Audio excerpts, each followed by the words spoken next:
Voilà. Bonjour à tous. On va laisser quelques minutes aux autres de se joindre et on va commencer sous peu. Merci.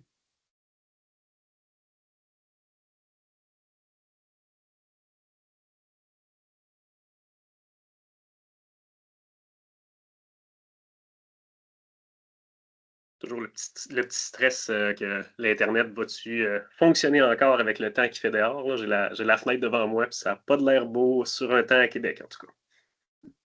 C'est pas beaucoup mieux à Montréal non plus. OK, bon, je suis rassuré. Si ça coupe, tout le monde va couper en même temps. Ça va être la province, pas juste moi. Ouais, écoutez, on va commencer avec pour le respect du temps de tout le monde. Merci à tous de vous joindre aujourd'hui. On a un webinaire à vous présenter avec un titre d'expérience utilisateur, les défis et opportunités du Bring Your Own Device en bon français. On amène sa propre machine ou son propre appareil au bureau, au travail. Donc, on avait au départ dédié un peu plus la présentation pour l'éducation, mais ça s'adresse un peu à tout le monde. Donc, merci à tous ceux qui ne sont pas d'éducation. Vous êtes bienvenus et vous allez pouvoir en tirer aussi bénéfice dans cette présentation. Aujourd'hui, nos présentateurs vont être Émile Desrosiers. Émile est un spécialiste réseautique et cybersécurité chez ITI. Et nous avons Alex Tardif, spécialiste cybersécurité aussi chez Palo Alto. Donc, ils vont se partager la présentation entre eux et ils vont nous parler un petit peu de la vision de Palo Alto de ce côté-là. Donc, messieurs, sans plus tarder, je vais vous laisser la parole et puis on va conclure à la fin. Si vous avez des questions, n'hésitez pas à les mettre dans le chat. On va tenter d'y répondre. Je vais les regarder de temps en temps et je vais arrêter ces messieurs. Sinon, peut-être qu'à la fin, on pourra garder une période de questions pour la fin s'il nous reste du temps. Donc, merci beaucoup. Et puis, bon webinaire tout le monde. C'est parti?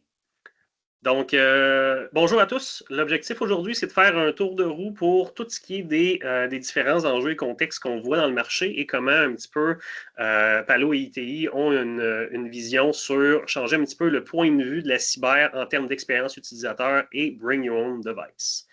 Donc, ça va faire un petit tour de roue sur une vue d'ensemble, là, au niveau, bien sûr, quelques slides. On ne veut pas non plus faire une mort par PowerPoint, mais on veut donner, dans le fond, un peu d'informations pour être capable d'avoir un survol, ainsi qu'une petite partie de démo technique pour regarder un petit peu qu'est-ce qu'il y a en dessous du capot, pour s'amuser un petit peu pour voir les différents enjeux. Donc, c'est parti.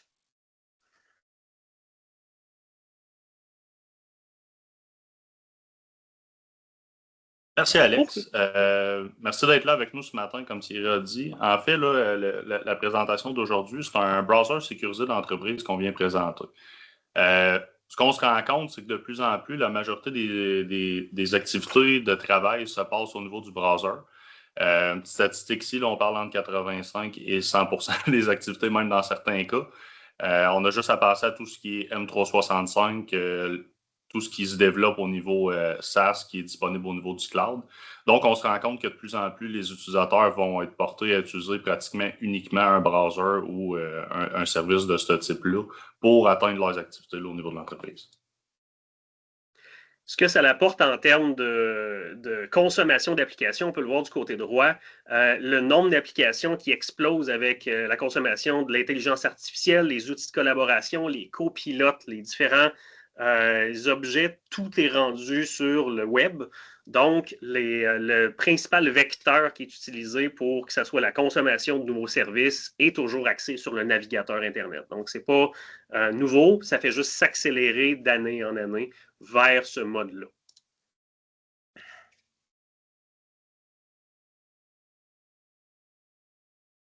Encore des petites statistiques. Après, je veux juste vous rassurer, là, le taux de statistiques va être complété. Ce qu'on remarque aussi, c'est qu'avec l'approche de l'utilisation d'un browser, il y a de plus en plus de BYOD. Bring your own device, apportez votre propre appareil en bon français. Ce que ça fait, c'est que ça l'expose les organisations des risques importants. On parle de plus de 90% des attaques, là, les ransomware ou autres, qui proviennent de ce type d'appareil. Souvent, les gens apportent des appareils inconnus de l'organisation qui sont souvent pas mis à jour ou peu. On ne connaît pas leur posture. Aussi, il y a 74% des employés qui sont prêts à contourner les mesures de sécurité. Ça, c'est typiquement un caractère humain. On va toujours prendre la façon la plus simple d'atteindre notre résultat final, que ce soit on va sur un navigateur, le site est bloqué. On va prendre notre téléphone cellulaire, on y accède, puis on contourne de cette façon-là. C'est pas que l'humain veut mal faire, c'est qu'il veut arriver à sa tâche, son but ultime le plus rapidement possible. Donc, ça génère des problématiques là, au niveau de l'orchestration TI à ce niveau-là. Puis avec ça, ben, on a quand même des défis et des enjeux qui sont encore existants. La plupart du trafic web reste encrypté.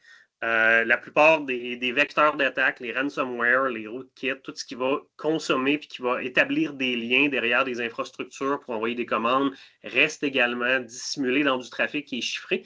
Ce qui met dans le fond un poids assez conséquent aux équipes d'infrastructure de mettre du déchiffrement SSL, entretenir une infrastructure pour gérer tout ça et prévoir la capacité en conséquence. Et avec ça, on arrive dans un monde où l'IA générative est un outil de travail excessivement populaire, aide beaucoup les gens à devenir plus efficaces au travail, mais la plupart des organisations ne savent absolument pas quelles données sont partagées, ni comment, et est-ce qu'il y a la donnée personnelle, la donnée médicale, des informations sur les finances ou même des informations qui devraient rester sur le contrôle de l'entreprise, mais qui se retrouvent de façon volontaire ou involontaire dans ces outils d'outils génératifs d'intelligence artificielle. Et on peut le voir sur les constats de l'industrie, ce qu'on voit sur le marché, moi, Émile et Palo Alto ITI, tous ensemble, c'est que la réalité des différents secteurs d'activité offre des gaps en termes de visibilité. Donc, dans le fond, au niveau de tout ce qui est éducation, ben on doit sécuriser des environnements qui sont surtout sur des appareils durs à contrôler, que c'est souvent pas simple d'avoir une sécurité qui est assise sur un Chromebook, par exemple. Très compliqué d'avoir, dans le fond, un packaging, d'avoir à gérer, dans le fond, tous ces équipements-là. Et encadrer la navigation web des étudiants, du personnel. On a souvent des flottes gigantesques d'utilisateurs qui doivent consommer des services qui s'étendent et qu'on a, dans le fond, peu de possibilités de les connecter à un centre de données ou une infrastructure pour faire ce contrôle-là sans taxer nos liens Internet ou taxer notre densité ou nos infrastructures locales. En version aussi du secteur financier, il y a énormément de Bring Your Own Device, mais il y a énormément de renseignements personnels qui transitent par le navigateur. Donc, dans le fond, que ce soit partager des données sur des clients, partager, dans le fond, des informations, puis d'avoir une bonne expérience utilisateur avec les contrôles qui sont souvent très serrés dans cette industrie-là, rend ça complexe à donner une bonne expérience utilisateur avec dans le fond, les méthodes traditionnelles. Et également, à ajouter des nouveaux consultants ou des nouveaux employés devient quand même une tâche assez fastidieuse. À donner des accès, envoyer un laptop, le coût de la RAM est assez explosif ces temps-ci. Donc, il y a énormément de coûts qui sont reliés à vraiment sécuriser correctement un employé avec tous les outils, endpoint et différentes technologies pour sécuriser l'appareil en tant que tel. Comme mentionné Alex, au niveau de la santé, c'est sûr que tout ce qui est durabilité des infrastructures, ça revient. C'est un thème qui est récurrent selon les secteurs d'activité sur lesquels on se trouve. Tout le monde a des difficultés à aller chercher du matériel. Fait qu'on veut chercher une façon d'allonger le cycle de vie des postes de travail ou simplement de permettre l'utilisation de postes de travail d'une autre entité. Au niveau de la santé, ça se traduit par quoi? Ça se traduit souvent par un médecin qui a une clinique privée qui vient faire du public. Qui prend son appareil personnel. Ceux d'entre vous qui auraient déployé Epix, c'était déjà quelque chose là, qui est une mesure courante. Fait qu'il faut permettre l'accès au médecin. Comment on s'assure qu'aucune donnée de patient est stockée sur l'appareil du médecin, surtout quand c'est un appareil qui est non géré par l'établissement, ça devient facilement un enjeu. Au niveau de l'entreprise, ce qu'on remarque, c'est qu'il y a beaucoup de questionnements avec tout ce qui est en lien avec la gouvernance de l'IA. Comment on s'assure que nos données restent dans l'entreprise, qu'on n'a pas quelqu'un qui va prompter ChatGPT, puis envoyer, exemple, notre chiffrier de paye ou des données d'entreprise là, qu'on possède. Également, tout ce qui est VDI, qui est infrastructure là, de bureautique virtuelle pour les travailleurs, pardon. Comment on peut pallier à ça? C'est une infrastructure qui est lourde, qui est difficile à gérer, qui demande beaucoup de ressources pour la maintenir dans le temps. Comment on peut aller chercher des alternatives à ça? Puis évidemment, comme tout secteur, là, c'est de prolonger le cycle des ordinateurs, là, puis d'avoir gestion plus saine là, de tout ce qui s'y rattache. Suite à ça, ben, qu'est-ce que Palo s'est dit de notre côté? On a littéralement conçu un navigateur web. L'objectif derrière tout ça, c'est que ça devient l'outil de travail le plus important qu'on a dans une organisation, mais que la plupart du temps, c'est un navigateur commercial qui va, dans le fond, faire le travail de naviguer, mais sans avoir aucune fonctionnalité de sécurité ou d'encadrement au niveau des applications. Et on l'a conçu avec la sécurité en premier, donc des fonctionnalités pour être capable d'établir qu'est-ce que l'utilisateur fait, à quoi il a accès pour les applications, autant Internet, les applications SaaS, mais également les applications privées. Donc, d'accéder à des applications qui sont hébergées dans un centre de données public ou centre de données privé, ça n'a pas d'importance. Le navigateur s'occupe de faire les liens requis sans changement d'infrastructure. Donc, ne demande pas l'implémentation de différentes composantes qui va modifier comment l'utilisateur se connecte. Pour donner une petite idée au niveau de l'infrastructure qui est derrière tout ça, tout ce qui est accès direct à Internet est fait du navigateur. Il fait la sécurité, il regarde dans le fond les connexions web, il inspecte les pages web qui sont consommées, mais offre aussi un connecteur qu'on va installer dans un centre de données qui va donner accès aux applications qui sont privées pour ne pas les exposer sur Internet. Et Dieu sait que dans le marché corporatif, des applications qui ne sont pas exposées sur Internet, qui doivent être consommées par VPN, qu'on doit installer des clients lourds sur les machines. Ça ajoute de la complexité. On doit prévoir une infrastructure, des réseaux IP, des tunnels, etc., etc. Donc, d'être capable d'avoir un accès qui est immédiatement fourni par le navigateur donne un avantage d'intégrer rapidement des nouveaux employés qui peuvent avoir leurs applications basées sur leurs permissions directement accéder à partir du navigateur. Et ça inclut, et c'est le petit bout également qui est un fait intéressant, c'est que ça inclut également les applications qui sont basées sur SSH et RDP. Donc, le navigateur devient le point de contrôle pour également se connecter sur des infrastructures pour les gérer, comme un serveur Windows, un commutateur réseau, un pare-feu. Donc, pour les accès aux consultants, le personnel administratif TI, pour être capable d'avoir accès à leurs propres infrastructures sans avoir besoin de passer par une VDI. Souvent, ces VDI-là, c'est de l'infrastructure à maintenir, c'est également des coûts, mais également, ça nous permet de faire un accès direct. Le navigateur contrôle qu'est-ce qui est consommable et qui a le droit d'accéder à quelles ressources sur ces protocoles-là également. Comme mentionné, Alex, c'est des... Oh, excuse, vas-y, Alex. Excuse-moi. Non, c'était pas fini. Vas-y. C'est bon. Ben, quelques petits cas d'usage. On peut penser, comme Alex a mentionné, l'admin réseau. Il y a une panne, on a besoin de se connecter. Ça va ajouter des steps de plus, si on veut, pour accéder aux actifs en vue de corriger la problématique. Même chose pour tout ce qui est accès à un serveur là, qui serait Windows ou équivalent à RDP. On peut penser aussi tout ce qui est SSH ou Workload Cloud. Dans la slide précédente, Alex avait montré là, que c'était disponible aussi pour tout ce qui est cloud. Fait que ça évite d'ouvrir un paquet de ports, de mettre des OCL en place qui ne vieillissent pas nécessairement bien. On va se baser vraiment sur l'identité de l'utilisateur du browser versus un access list. Comme l'Alex mentionnait, puis qu'on l'a mentionné à plusieurs occasions, pour encadrer tout ce qui est contractuel, on a souvent des contracteurs qui viennent faire des maintenances chez nous. On peut penser à des appareils de chauffage HVAC ou des choses équivalentes. Normalement, ces entreprises-là ont déjà un laptop. De donner un laptop ou de prêter un portable à ces ressources-là, ça coûte excessivement cher. Il faut le maintenir, il faut le trouver, il faut qu'il soit mis à jour. Il n'est pas toujours utilisé. Le contractuel peut apporter son propre équipement. On lui donne seulement le browser. Aussi, ce qui est intéressant, c'est que le browser peut enregistrer la session.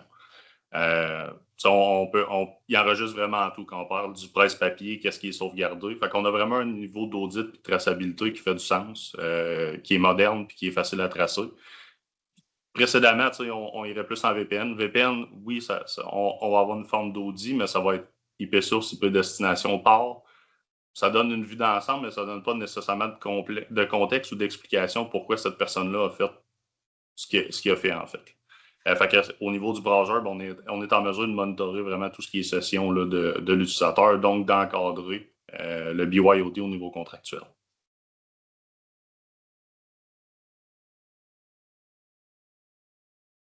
On va faire un petit tour pour les prochaines slides, un petit peu des fonctionnalités offertes, juste pour donner une idée du niveau de détail qu'on peut aller chercher au niveau quand on a le contrôle. Il faut se rappeler que le navigateur web a un avantage d'être sur littéralement le poste, c'est qu'il voit le contenu complètement déchiffré. Donc, comme on est l'endroit qui fait fonctionner, dans le fond, la communication, on n'a pas besoin de déchiffrement SSL.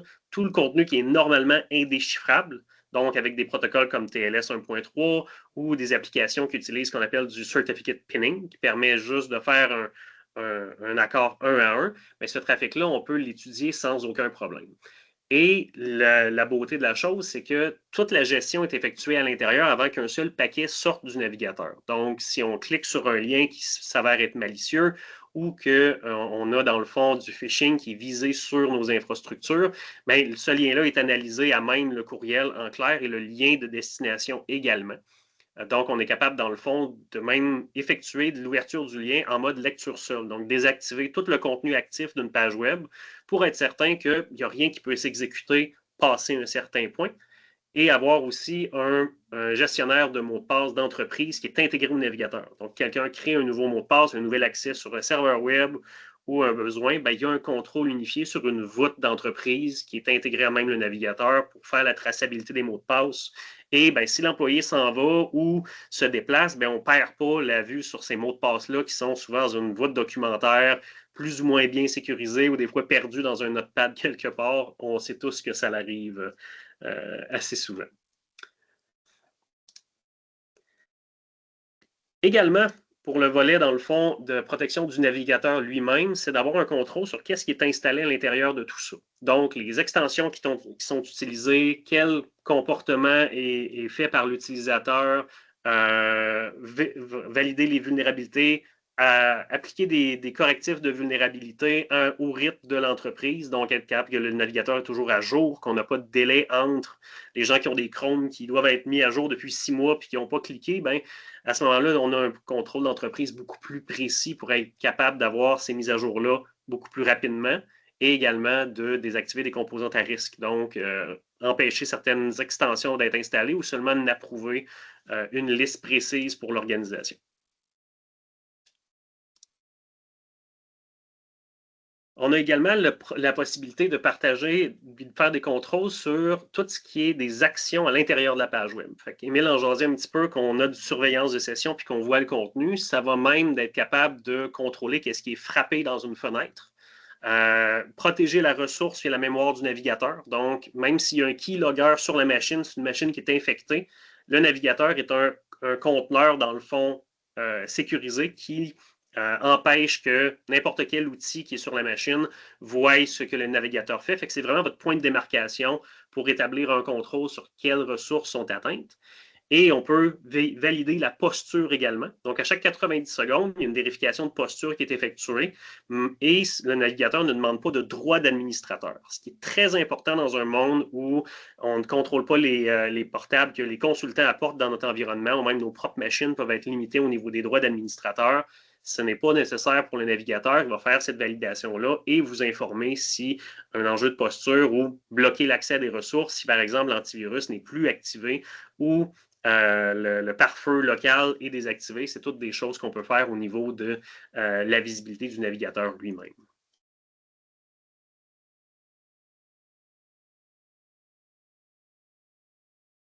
Sur ce, on va passer au niveau des risques internes. Oui, bien évidemment, les risques internes, quand on regarde, il y a un tableau de bord qui est disponible pour surveiller tout ce qui est le navigateur, pardon. Donc, on est capable de voir qu'est-ce qui a été pris en capture d'écran. On est capable, comme je mentionnais précédemment, d'enregistrer des événements. Ça peut être on l'enregistre 10 secondes avant, puis on voit qu'est-ce qui a mené à un événement précis. On est capable d'avoir des enregistrements complets de sessions. On est capable d'avoir tout ce qui est requête vers des IA génératives. Donc, on est capable de venir vraiment encadrer l'IA, qu'est-ce qui est envoyé au niveau de l'IA. Ce qui est difficile à faire avec un browser ou des GPO avec une méthode traditionnelle. On a des preuves aussi, tout ce qui est le presse-papier. Donc, tout ce qu'on vient faire du copier-coller. Fait que si on voudrait, exemple, sortir du browser, ça sera souvent pas possible. Au niveau du Zero Trust, c'est un modèle là, qui veut qu'on surveille toujours l'appareil. Donc, comme Alex disait, bon, c'est sûr, il y a une validation 90 secondes de la posture. Il y a aussi la possibilité de verrouiller un usager ou un appareil. Si, exemple, on se rend compte, bon, le consultant, il est prêt à faire des manipulations qu'on ne veut pas nécessairement. On est capable en temps réel, on vient appuyer, on verrouille complètement l'utilisateur ou l'appareil. On peut aller verrouiller le navigateur, puis on peut même faire un remote wipe, en français, une remise à zéro du navigateur avec un clic. Comme je mentionnais tantôt, c'est une façon d'enregistrer qui est beaucoup plus agile que d'avoir, exemple, une solution VPN avec IP source, destination, port et un timestamp. Oui, on a l'information, mais on n'a souvent pas le contexte. Dans ce cas-là, c'est vraiment le contexte qu'on va chercher, pourquoi la personne a fait ça, puis on est capable de pousser l'enquête un peu plus loin que de se fier à un serveur de log. Yes.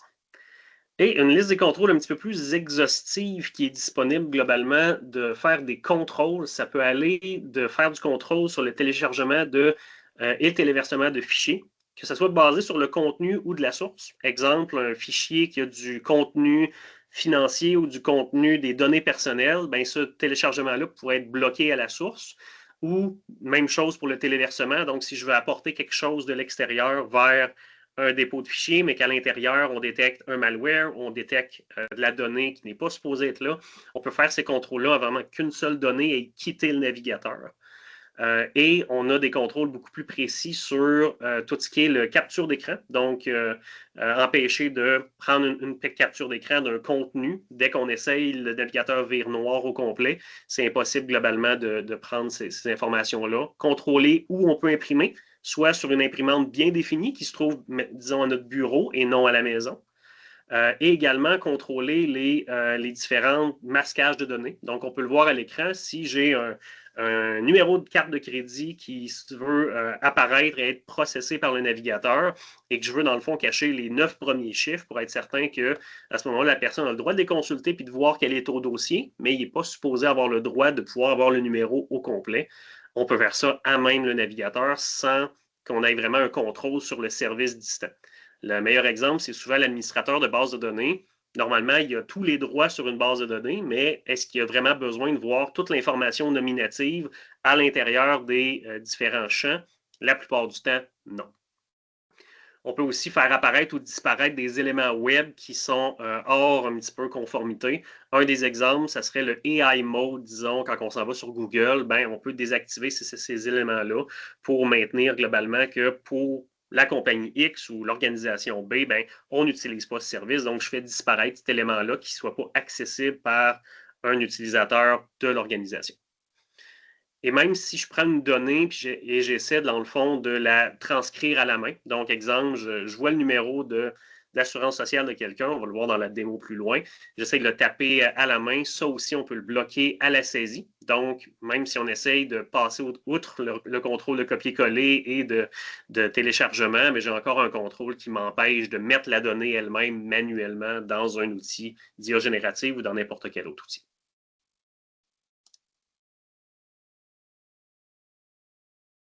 Au niveau de comment ça fonctionne sous le capot, en fait, là, on est capable de venir dire que certaines applications sont seulement supportées par le navigateur, là, le Prisma Browser.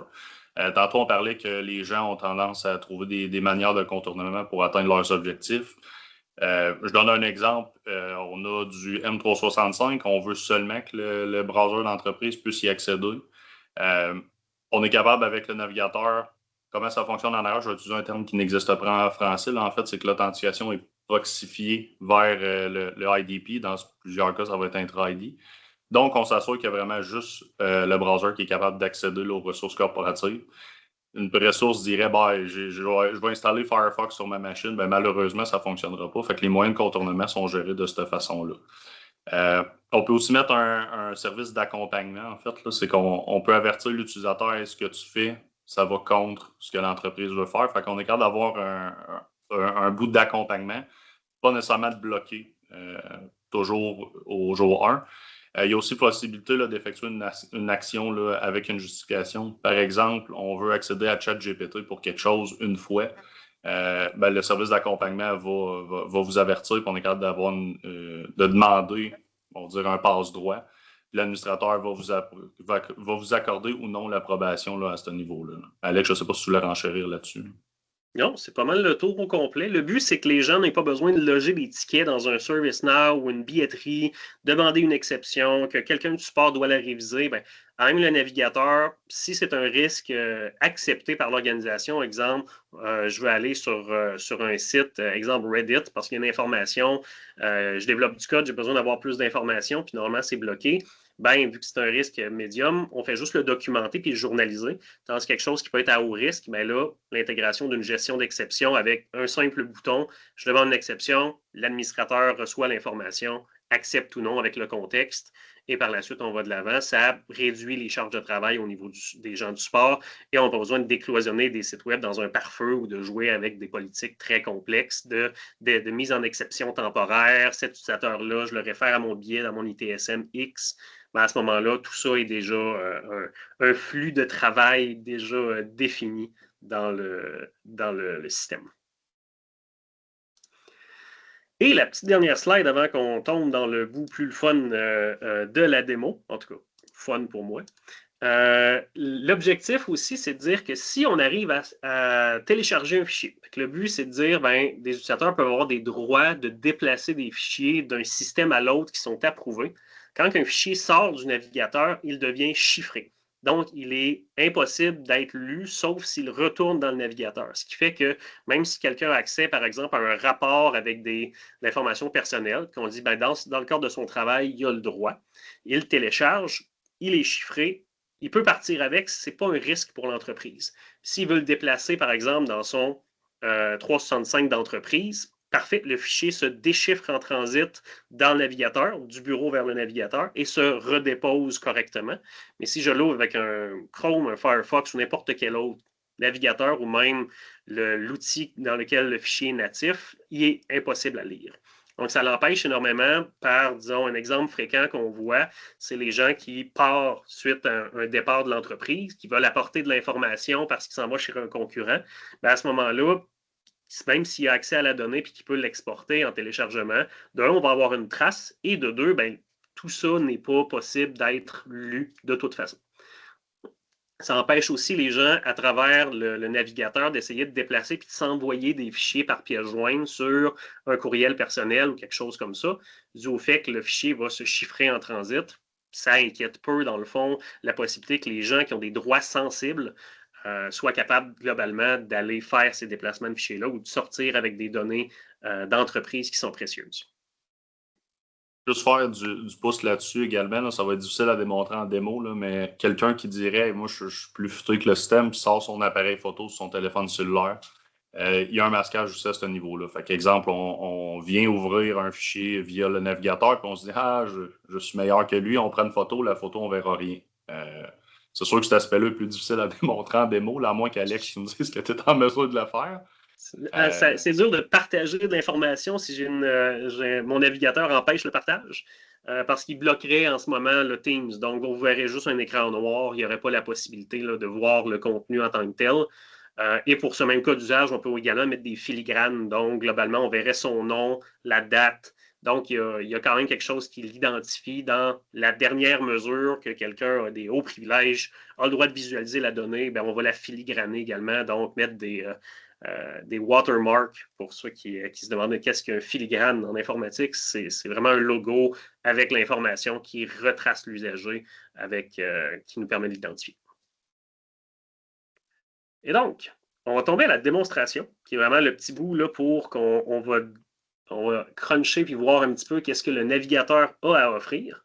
Donc, je vais vous montrer une petite expérience de bout en bout pour ce qui est, dans le fond, d'un utilisateur. Ça va être au sujet d'une compagnie fictive que j'ai inventée, qui s'appelle Boreal Aviation. Donc, le lancement du navigateur démarre avec des validations d'usage comme le MFA, la posture. Donc, on peut faire plusieurs validations en démarrant notre navigateur. De mon côté, j'ai un MFA qui est basé sur une passkey. Donc, je vais demander, dans le fond, une authentification basée sur ma biométrie. Et une fois que c'est lancé, je vais avoir mon navigateur qui se lance. Tout ce qu'on voit à l'écran est personnalisable. Les logos, le fond d'écran, comment que le thème de couleur est agencé, les différents logos et compagnie avec les barres latérales. Ça devient, dans le fond, l'environnement de la personne qui travaille. Donc, on veut vraiment que ça soit la place qui va se trouver le plus souvent, puis avoir, dans le fond, de l'aisance à se retracer. On peut même informer les employés et les gens avec un message of the day.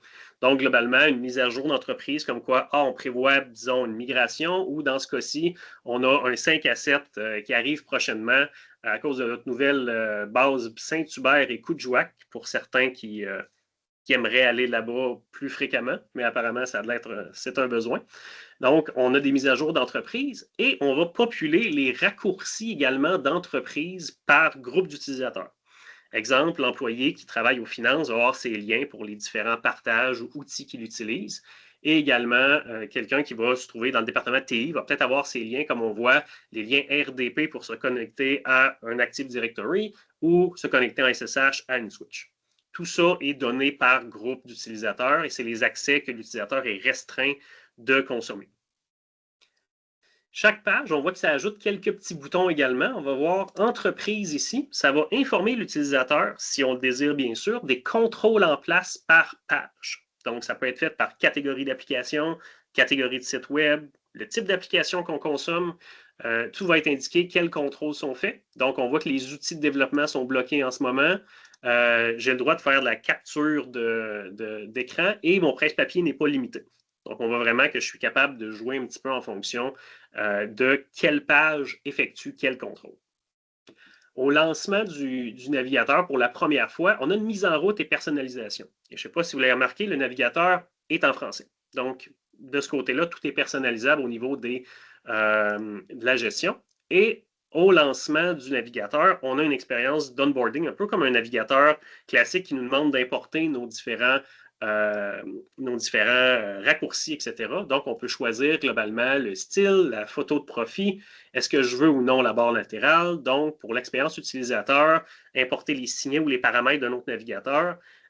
Ajouter un nouvel utilisateur est excessivement rapide. Donc, normalement, en moins d'une heure, l'utilisateur est déjà prêt à travailler parce qu'il a tout simplement besoin d'importer ces choses de son ancien navigateur et se rendre globalement au niveau de l'importation. Et voilà, je vais avoir déjà mes raccourcis, mes liens et l'ensemble de ce que je veux au niveau de ma posture. Si je veux également informer l'utilisateur de verrouiller le navigateur s'il est, par exemple, 1 heure sans activité, je peux également faire ça ou le gérer moi-même. Et quelqu'un qui aurait plusieurs compagnies, comme un consultant qui travaille chez 3 compagnies différentes, on va avoir une gestion de profit qui va faire que chaque session de navigateur par utilisateur, bien sûr, est isolée l'une de l'autre, donc impossible de se parler entre les deux.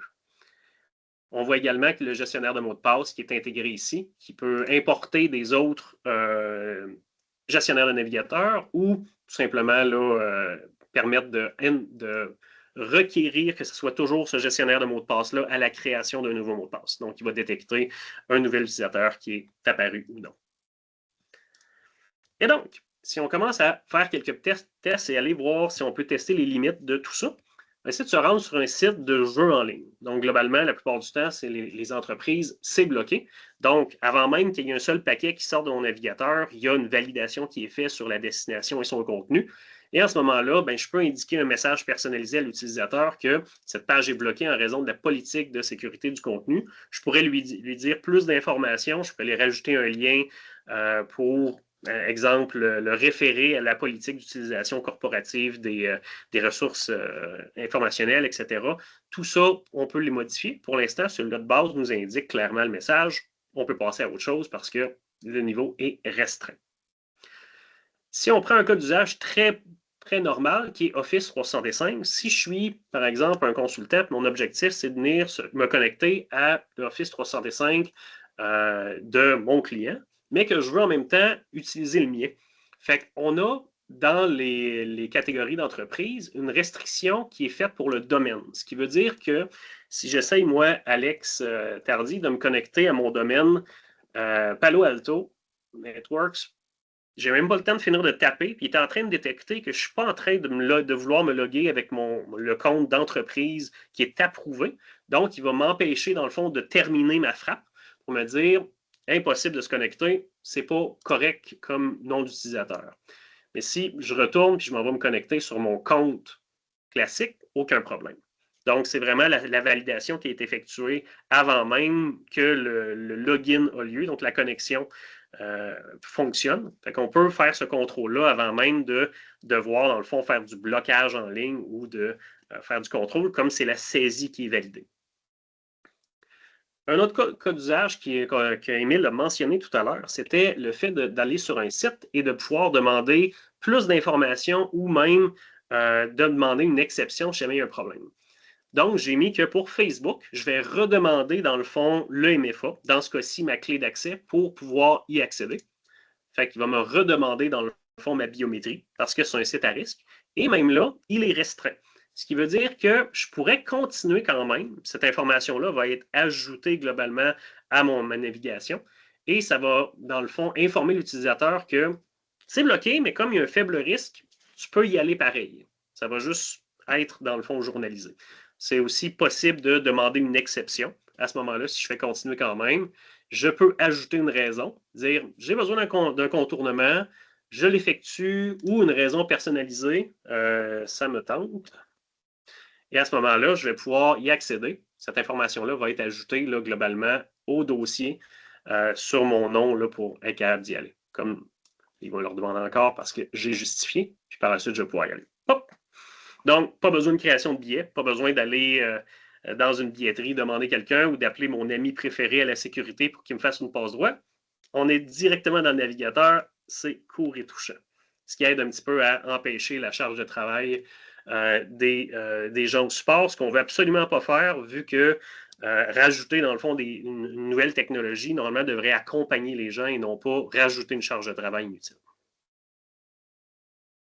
Un autre cas d'usage qu'on va pouvoir valider, ça va être, dans le fond, le fait d'aller consulter une donnée nominative.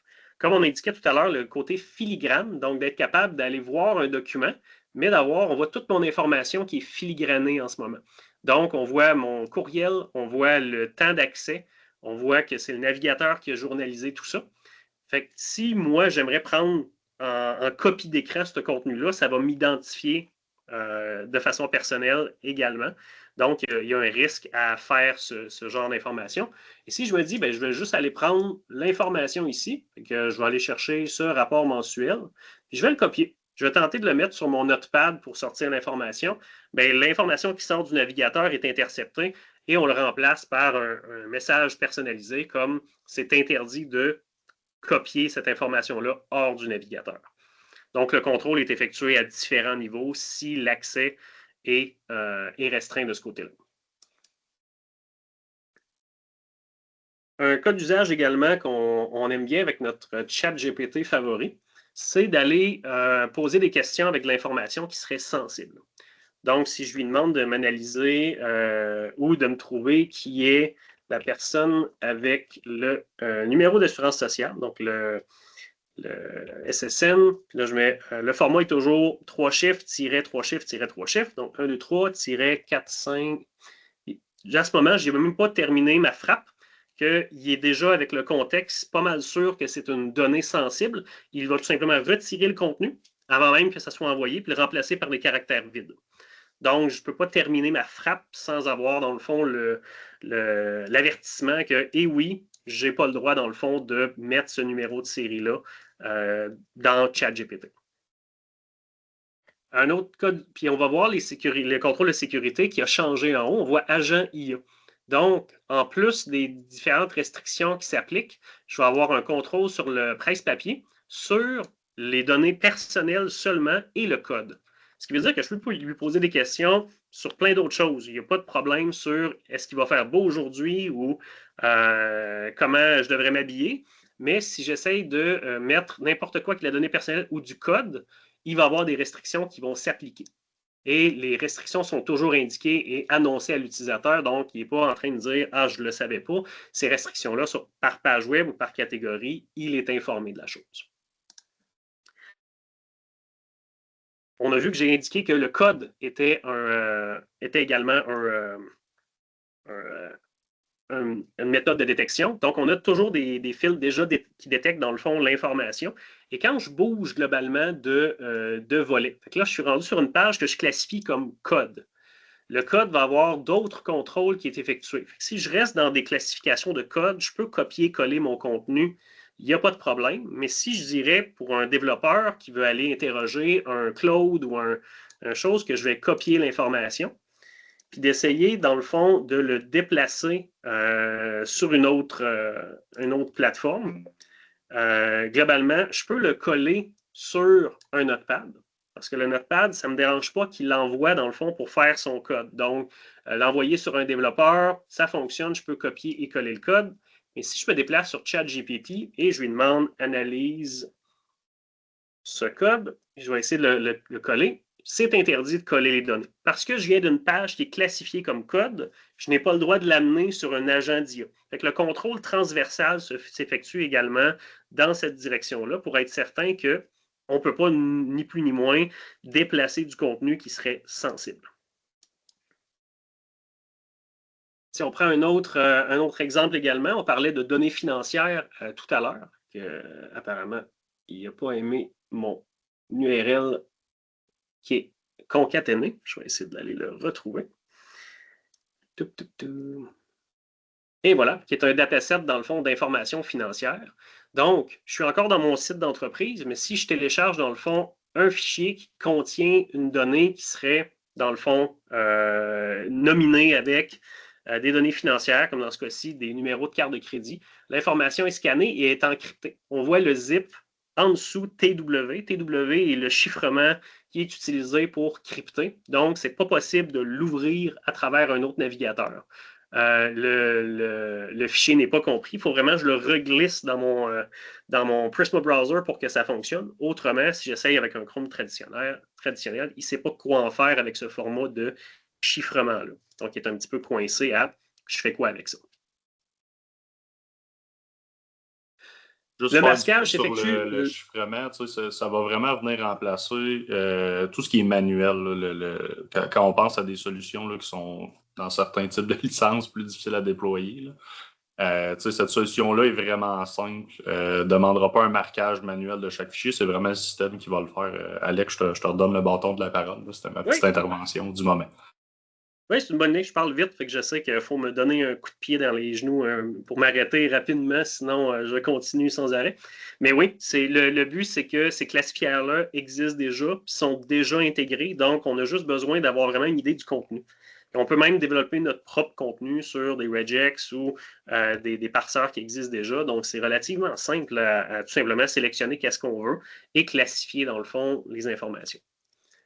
Et on le voit sur le masquage également des données. Fait que sur une page qui est classifiée comme avec des données de carte de crédit, la page tombe sensible et va avoir, dans le fond, des restrictions au niveau des classifications. Donc, la page web va avoir le masquage des données. On va le voir ici en haut à droite que l'administrateur a activé le masquage des données. Ces données-là ne sont pas rendues, donc, existantes dans le navigateur du moment qu'elles sont requises d'être intégrées, ben, elles ne le sont pas. Fait que même, je ne peux pas copier ce contenu-là. Il n'existe pas en ce moment. C'est une référence nulle qui ne peut pas être consommée. Donc, l'avantage, c'est que peu importe le contenu, que je sois sur une interface de gestion de base de données, sur une interface web de SharePoint, c'est le contenu qui est important et non le site ou la destination comme on veut le voir. Puis le contenu, ben, on peut choisir que ce soit les 3 premiers chiffres qui sont visibles, les 4 derniers qui sont. Tout ça est paramétrable selon les requis technologiques de l'organisation. En plus d'effectuer un contrôle sur, dans le fond, le contenu, on va être capable de le faire également sur tout ce qui est à l'intérieur et l'exécution. Donc, je peux faire exactement la même chose sur des virus. Donc, tout le monde, j'imagine, connaît ACAR, qui sont un test d'anti-malware. Je ne voulais pas aller plus loin que ça. C'est pour faire une démo, ça fait très bien de travail. Si j'essaye de faire un téléchargement sur, justement, un fichier zippé qui contient du contenu malicieux, il y a un service de sandboxing qui roule dans le navigateur lui-même qui va détonner cette information-là ou valider s'il existe un comportement similaire et va bloquer le fichier au niveau du téléchargement ou du téléversement. C'est apporter des malwares avec vous vers un partage corporatif ou télécharger quelque chose d'un site web douteux et contrôler dans les deux côtés. Et ça, peu importe le niveau là, de zip, là, de niveau de... Voyons, je vais finir par le dire. Compression. Ouh! Sauvé par moi. Mais je t'ai vu, Émile, tu étais proche de dire c'est assez. J'étais proche, c'était proche. Donc, dans le fond, ce contrôle-là est effectué au téléchargement, donc pas besoin d'avoir un pare-feu ou quelque chose en amont qui va faire ce contrôle-là si on l'a immédiatement quand l'utilisateur le demande. Et bien, ça nous sauve aussi des densités de liens Internet parce que tout le contrôle est fait localement. Ça vient vraiment aider. Historiquement, on mettait un VPN pour faire un tunnel complet de tout le trafic vers un pare-feu. Ce que ça l'engendre de faire ça, c'est on tombe toujours au niveau du centre de données dans la majorité des cas. Les pare-feux sont excessivement lourds et gros. C'est une infrastructure à maintenir de plus, tandis que là, c'est une infrastructure qui est déjà maintenue là, par Palo, finalement. C'est vraiment, on vient utiliser là, des ressources locales là, au niveau du endpoint et non un service distant d'un pare-feu via une solution VPN traditionnelle. Oui, puis dans la majorité des cas, comme on mentionnait au début, que c'est entre 85% et 100% qui se fait dans le navigateur, pour la plupart du personnel administratif, TI, souvent on remplace le client VPN lourd parce qu'on n'en a plus besoin. Le navigateur fait le tunnel avec le connecteur dans le centre de données et va contrôler la navigation web, donc à moins d'avoir des applications legacy. Pour du temps, c'est même assez pour juste garder un VPN en cas d'urgence, mais on peut tout simplement là, faire notre day-to-day avec ça. Chez Palo, c'est ce qu'on fait. La plupart des gens peuvent apporter leur ordi personnel, leur tour, leur laptop et tout simplement installer le navigateur. Les contrôles sont faits à l'intérieur de celui-ci. Un dernier test de contrôle qui est quand même intéressant, qu'on n'a pas discuté, c'est la possibilité d'avoir des pages web qui sont en lecture seule. Des pages qui pourraient, dans le fond, avoir du contenu qui est un petit peu plus à risque ou que des gens font de la recherche sur des sites qui peuvent être, on va dire, dangereux. À ce moment-là, le contenu de la page, il n'y a rien d'exécutable qui est possible. Et en lecture seule, je ne peux pas taper. Donc, la protection est faite sur l'ensemble de la page. On peut même exclure le champ de connexion et être capable de mettre, dans le fond, mon adresse courriel, même si la page est en lecture seule. Je peux me connecter, aller consulter du contenu, mais il n'y a aucun contenu, dans le fond, d'exécutable JavaScript ou que je peux mettre dans la page. Exemple, on veut donner aux gens du marketing l'accès à une page de réseaux sociaux, mais on ne veut pas la personne vient d'arriver, on dit « Ah, va regarder les posts », mais je ne veux pas que tu postes toi-même, je ne veux pas que tu écrives, dans le fond. C'est une méthode de contrôle qui peut être mise de l'avant pour donner des accès plus restreints à des gens qui doivent avoir des permissions un petit peu plus larges. Il nous reste un petit 12 minutes. Je vais faire un tour rapide du côté console de gestion. Montrer un petit peu, pour un administrateur, ça ressemble à quoi la visualisation au niveau de la gestion du navigateur. On va avoir, dans le fond, une vue assez exhaustive des différents événements. On voit les différents sites qui ont eu des accès, les événements, que ce soit de la posture, des incidents, des événements qui concernent la donnée, comment, dans le fond, que ces différentes informations-là ont été utilisées pour générer des événements. Au niveau des événements eux-mêmes, c'est là qu'on a l'entièreté de tout ce qui s'est passé par l'utilisateur. Les événements que j'ai générés, que ce soit empêcher d'exfiltrer les éléments, accéder à une page web ou même le malware que j'ai fait, je vais avoir dans le fond une vision pour voir toute la navigation de A à Z du moment que je choisis jusqu'à la session complète de navigation. Donc, on a vu que j'ai été sur GitHub, j'ai eu un accès ici, mais après ça, j'ai fait masquer les données à ce moment-ci. J'ai essayé de copier de la donnée, ça a été permis, mais quand j'ai été chez Record, on m'a empêché, dans le fond, de faire un téléchargement d'une pièce jointe malicieuse, etc., etc. Dans le fond, le niveau de détail qu'on peut donner au niveau des accès, tout est là en détail pour les téléchargements, les uploads. Et le niveau de journalisation va par événement. Donc, on peut voir que certains événements vont même avoir des évidences que je peux aller chercher le screenshot lui-même de quand la page a été accédée et du moment que le contrôle a été mis en place. Donc, j'ai masqué de la donnée. Fait qu'au moment que j'ai accédé au site, bien, ça a été permis d'y aller. Puis voici le cadre du site. Mais au moment du masquage, bien, il y a eu d'autres choses. Et pour le volet, disons, d'accès à Facebook, je fais même un enregistrement qui est en train d'enregistrer, genre 30 secondes du moment qui a accédé, puis qu'est-ce qu'il a écrit dans chaque champ qui a mené, dans le fond, qui a réussi à avoir, dans le fond, son accès.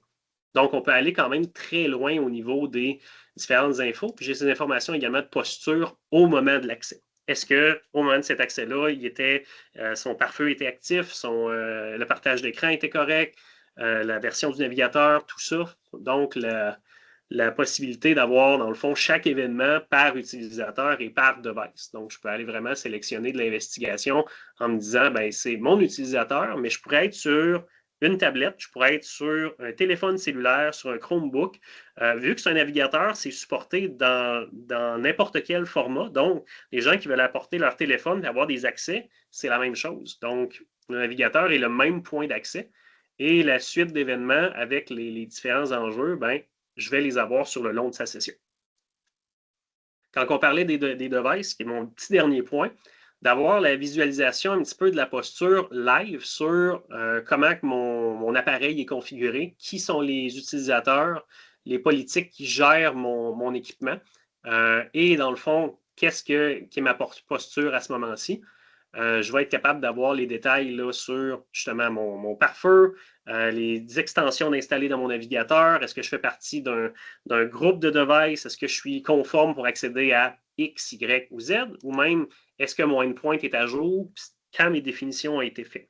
Donc, l'administrateur est en contrôle un peu de qui consomme quelles applications et avec quelle posture. Encore une fois, sans besoin de droit d'administration et sans avoir besoin de déployer de l'infrastructure. C'est vraiment quelque chose qui va tout simplement demander une connexion initiale, créer un utilisateur qu'on ajoute et là, on est capable de démarrer avec la différente fonctionnalité. Et si je demanderais, dans le fond, une requête pour dans le fond, avoir un accès, ben, je vais avoir request ici pour dire ben, la personne demandait d'accès à Facebook. Est-ce que je l'autorise ou non? Tout ça est possible là, à ce moment-là. Donc, moi, ça fait un tour de roue assez gros là, on va dire qu'en une heure, ça donne un temps assez limité. Mais ça te fait un tour de roue assez général, un petit peu des avantages, puis un petit peu du contexte qu'on voit. Parce qu'en entreprise, ça devient de plus en plus compliqué là, de sécuriser les employés, d'avoir une bonne idée de quelles ressources ils obtiennent, puis aussi contrôler beaucoup avec la loi 25, la protection des données personnelles. Et ça, c'est un risque énorme. On a les organisations de la difficulté à trouver un pan technologique qui peut les aider. Et ce qu'on voit beaucoup dans le marché aux gens qu'on discute avec cette approche-là, c'est d'enlever de la complexité, mais de rendre le travail beaucoup plus facile pour mettre des contrôles en place. Je vais juste répondre. Il y a une petite question dans le chat là, concernant l'intrusion de la vie privée. Je vais juste mettre peut-être une petite clarification. Le browser ne vient pas nécessairement. Là, on ne veut pas que les employés utilisent que le browser. Tu sais, ce que vous faites au niveau vie privée, on ne vient pas bloquer, exemple, un Chrome ou un Firefox. C'est vraiment pas ça l'intention. C'est juste de régulariser les activités liées à l'entreprise. Ce que je veux dire par là, c'est comment on accède aux données de l'entreprise. Une personne qui dirait hey, moi, sur mon heure de lunch, j'aimerais ça aller consulter mes services bancaires. Ça, ils peuvent le faire encore via un navigateur. C'est toujours disponible. C'est vraiment qu'on vient encadrer les activités d'entreprise via le navigateur. Je voulais juste faire la petite différence là, par rapport à la question. Oui. Je vais rajouter également que les catégories d'information ont différents niveaux de journalisation et même qu'il y a certaines catégories qui ont off. Donc, globalement, on enlève la journalisation, par exemple, pour les réseaux sociaux, les sites web de santé, les informations financières. Donc, pour rester justement là, accordé sur les politiques d'utilisation des actifs informationnels, souvent que les organisations ont déjà défini, ben, on peut enlever la journalisation sur les choses qui ne sont pas des choses liées à l'entreprise. Ce n'est pas de la donnée intéressante qu'on veut de toute façon. C'est vraiment d'encadrer l'utilisation des ressources professionnelles. Puis également, je vais juste faire un petit wrap-up. Par où débuter, en fait. N'hésitez pas à nous contacter, que ce soit moi, Alex, Thierry, si vous êtes au niveau de Thierry, votre gestionnaire de compte, si c'est un autre individu chez ITI, vous pouvez passer par moi ou votre directeur de compte sans problème. Pour ceux qui proviennent du milieu public, fait que tout ce qui est éducation, santé, ministère, organisme public, il y a un véhicule d'achat au niveau du courtier InfoNuagique qui vous permet d'acquérir cette solution-là. Là, il y a vraiment un véhicule d'achat contractuel qui est en place qui vous permet d'aller l'acquérir. Fait que si j'ai quelque chose qui vous intéresse, que vous avez besoin de conception, planification, mise en œuvre, on est là pour vous aider, n'hésitez pas. Voilà. Est-ce qu'il y avait d'autres questions par hasard parmi l'auditoire? Est-ce qu'il y avait des gens qui auraient des commentaires? Le micro est à vous. Et sinon, dans le chat, comme vous préférez. On a une autre question pour les liens, comme dans l'exemple que nous avons vu avec des accès SSH, RDP et des applications internes. J'imagine que ça passe par un tunnel IPsec entre le local et la plateforme. Alex, peux-tu la prendre ou je la prends? Non, je peux la prendre. Globalement, le navigateur lui-même fait un lien TLS, globalement, vers, on avait vu dans une des slides, un connecteur. Ça prend uniquement, globalement, une petite VM qui est déployée à l'intérieur du centre de données, qui fait la passerelle, puis qui fait la transformation également. Donc, ce qui circule entre le navigateur et le connecteur est un lien SSL TLS. Et du connecteur, il va lancer le RDP en 3389 ou en 22 sur les accès. Donc, vous avez un contrôle sur qui accède à quoi. Parce que si je suis membre, disons, du groupe d'utilisateurs SSH, ben, puis je vais avoir accès au serveur 1. Si mon groupe me donne accès, je vais avoir le droit d'initier la session. Et à partir du connecteur, vous avez tout simplement à mettre les bonnes permissions pour qu'on soit capable de l'atteindre. C'est tout. Il n'y a pas de création d'IPsec ou d'ajout d'infrastructure. C'est dès qu'on déploie le connecteur, on fait juste dire au navigateur, ben, tu as un connecteur là.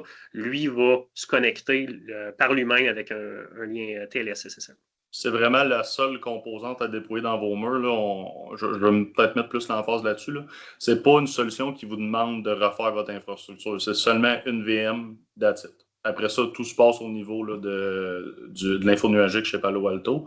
C'est le seul outil que vous avez besoin. Fait que la VM est là, elle fait votre relation entre la plateforme et votre LAN, si on veut. C'est tout. C'est vraiment la seule infra qui est nécessaire à être déployée au niveau de vos murs. C'est vraiment si on a des applications internes, privées qu'on veut accéder. Si jamais vous avez déjà un client lourd avec une autre technologie ou n'importe quoi, un lien VPN ou un client lourd, ben, si le lien réseau est déjà là pour l'accéder, le navigateur va l'emprunter également. Donc, si jamais on veut faire coexister, dans le fond, le client VPN lourd, le temps que le navigateur prenne son espace, par la suite, on peut décommissionner, ben, les deux peuvent coexister sans problème. Je vais juste lancer, après je vais laisser ça là-dessus, mais si vous avez des environnements en cloud puis vous payez des express routes ou des rampes, il y a façon d'être créatif avec cette solution-là. Palo Alto est disponible, Alex me corrigera, je pense, dans tous les gros clouds, fait GCP, Azure, AWS. Déployer le connecteur nativement dans le cloud, ça peut avoir des impacts financiers, voire même retirer certaines de ces express routes-là chez vous. Fait qu'on peut sauver même des coûts là, à déployer une solution du genre là, si vous avez un environnement qui est vraiment 100% en cloud. Fait que si vous avez je vais finir là-dessus, là, mais c'est vraiment quelque chose là, qui peut être étudié aussi, là, outre encadré là, comment on accède aux ressources. Il reste 2 minutes. Si vous avez une autre question, n'hésitez pas. Ces messieurs sont là encore pour les 2 prochaines minutes. Par respect de votre temps, on va terminer le tout dans 1 minute maintenant. Donc, si vous voulez vous écrire dans le chat ou vous démuter, et n'hésitez pas. La dernière minute est à vous. Sinon, ben, on va profiter du moment pour vous remercier tous d'avoir participé. Merci à nos présentateurs, Alex et Émile. Très bonne présentation, merci. Et n'hésitez pas si une question vous arrive plus tard, un commentaire ou autre. Et puis, ça va nous faire plaisir de vous répondre. Donc, n'hésitez pas, vous avez nos courriels dans les... Oui, merci, Émile, bonne idée. Et puis, de mettre tes coordonnées dans le chat. N'hésitez pas à faire des copier-coller. Et puis, sinon, ben, on vous remercie et on vous souhaite à tous une bonne fin de journée. Merci.